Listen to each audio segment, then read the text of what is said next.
Assalamualaikum warahmatullahi wabarakatuh. Selamat pagi, siang, dan malam Bapak Ibu semua. Perkenalkan, nama saya Hendro Hartono, bakal calon kepala sekolah di kelas 4 dari PT SMP Negeri Medan. Baik, saya ingin menjawab melalui video tugas modul yang diberikan dari pengambilan keputusan, yaitu yang pertama, langkah 1, apa saja nilai yang saling bertentangan dalam kasus 4. Jadi dalam kasus 4 ini, nilai yang saling bertentangan adalah antara nilai-nilai kejujuran dan nilai kesetiakawanan. Kemudian langkah 2, siapa saja yang terlibat dalam situasi pada kasus 4. Jadi pada kasus 4 ini yang terlibat adalah yang pertama tentu saja si Rara sebagai pengambil dompet, kemudian Ibu Sri sebagai ibu yang menjaga pustakawan, kemudian Nina yang kehilangan dompet, dan juga Tari yang melihat dompet itu yang diambil oleh si Rara. Kemudian langkah ketiga, fakta-fakta apa saja yang relevan dengan situasi pada kasus 4. Fakta-fakta yang relevan dalam kasus 4 ini adalah bahwa si Rara menemukan dompet yang berisi uang di bawah kursi yang tidak tahu siapa yang punya, dan si Tari melihat secara langsung karena dia berada di pustakaan tersebut bahwa Rara mengambil dompet tersebut. Kemudian di langkah keempat, pengujian benar atau salah yang mana yang bisa dilakukan?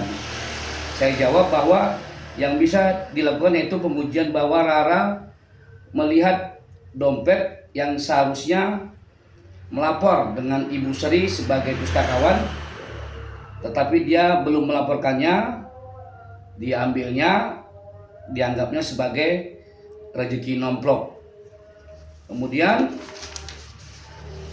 langkah kelima, pengujian paradigma benar atau melawan benar, mana yang bisa dilakukan? Ya, benar melawan benar, bahwa benar Rara menemukan dompet dan disimpannya lebih dulu. Mungkin pada suatu saatnya nanti Rara bisa berubah pikiran bahwa dompetnya akan ia pulangkan.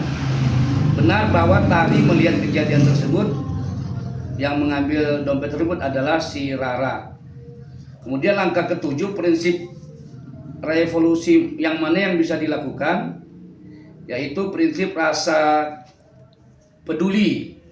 Ya, Tari sebagai teman daripada Rara, karena mereka sudah lama berteman, maka dengan adanya rasa peduli tersebut, mungkin Rara sebagai penemu dompet dan Tari sebagai yang melihat, Tari akan berpikir rasa peduli dan tidak akan terlebih dahulu memberitahukan kepada orang lain.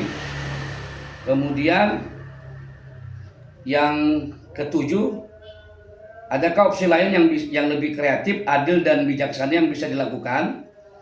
Ada, ya.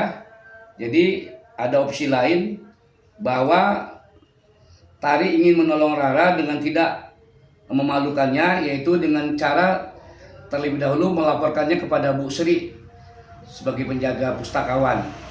Nanti kemudian bahwa Bu Sri akan memanggil ketiganya dalam suatu ruangan. Kemudian langkah yang ke-8, apa keputusan akhir yang saya ambil sesuai dengan analisa kasus 4 ini. Jadi saya sebagai melihat kasus ini bahwa kalau saya sebagai Bu Sri-nya itu memanggil Rara, Tari, dan Nina, ya, secara ketiganya ke suatu ruangan untuk menyelesaikan pertemuan dompet tersebut, saling memberikan pengertian terbaik baik terhadap Nina, Tari maupun Rara sendiri. Kemudian yang ke-9, pelajaran apa yang dapat ibu bapak dapatkan dari keputusan ini, dan bagaimana pelajaran tersebut dapat memperbaiki pengambilan keputusan Bapak di kemudian hari.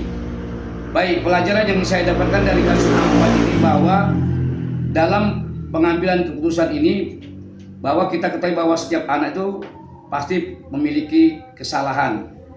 Jadi kita jangan terburu-buru menghakimi anak.